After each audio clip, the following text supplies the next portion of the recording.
કેજરીવાલ આગામી વર્ષે જીતીને પણ મુખ્યમંત્રી ના બને તેવી શક્યતા. ગુજરાત સરકારે હાઈકોર્ટમાં કહ્યું, હરણ પંડ્યા હત્યા કેસમાં દોષિત અનસ માચીસવાલાને સજા માફી નહીં મળે. દિલ્હીના નવનિયુક્ત આતિશીનો પરિવાર અફઝલની ફાંસી રોકવા લડ્યો હતો. મુંબઈની એક અભિનેત્રીની કસ્ટડીના કેસ પાછળ ચંદ્રબાબુ અને જગનની બદલાની રાજનીતિ જવાબદાર. અમારા આદેશ છતાં મંત્રીઓ કહે છે કે બુલડોઝર ન્યાય નહીં અટકે. Supreme court. ડોક્ટરની રેપ હત્યાનો સીબીઆઈ તપાસ રિપોર્ટ વિચલિત કરનારો છે. Supreme court. સૌરાષ્ટ્રના સમુદ્ર કિનારે નશીલા પદાર્થો મળવાનો સિલસિલો યથાવત. કેફી દ્રવ્યોનો દરિયો. ફરી દ્વારકા નજીક ચરસના પેકેટ તણાઈ આવ્યા. પીએમ મોદી પર કોંગ્રેસનો વળતો પ્રહાર. સાચી ભક્તિ અને ધર્મના દુરુપયોગ વચ્ચેનો તફાવત છુપો રહી શકતો નથી.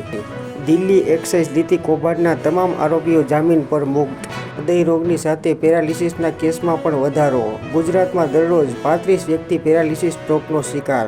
શિક્ષણ વિભાગમાં નિયમોની બલિહારી. ફિક્સ પગારના કર્મચારીઓ અને અધ્યાપકો વચ્ચે ભેદભાવથી રોષ. ઉત્તર પ્રદેશની ફટાકડા ફેક્ટરીમાં વિસ્ફોટથી 5ના મોત, 11 ઘાયલ. આગામી લોકસભાની ચૂંટણી 543 નહીં પણ 750 બેઠકો પર થઈ શકે છે. કાયદા મુજબ 2026 પછી જ નવું સીમાંકન શક્ય. વાર્ષિક ₹10 કરોડથી વધુની કમાણી કરનારા ભારતીયોની સંખ્યા 63% વધી. સરકારી વિભાગોને કંઈ વિશેષ દરજ્જો આપી શકાય નહીં. હાઈકોર્ટ.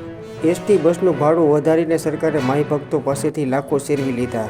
ભારત એઆઈ મિશનના પ્રોબ્લેમ શોધનાર સ્ટાર્ટઅપને 1 કરોડ ઇનામ આપશે.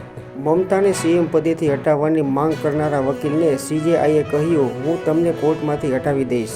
મોદીને બહુમતી ના મળી પછી ગડકરીના સરકાર સામે સતત પ્રહાર. વડાપ્રધાન 21થી 23 સુધી વિદેશ પ્રવાસે.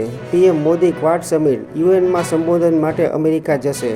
મુખ્યમંત્રી વિદેશ પ્રવાસે જવાના જ નથી, છતાં 1 મહિના માટે કાર્યકારી મુખ્યમંત્રીની નિમણૂકની ચર્ચાએ પાટનગરમાં જોર પકડ્યું.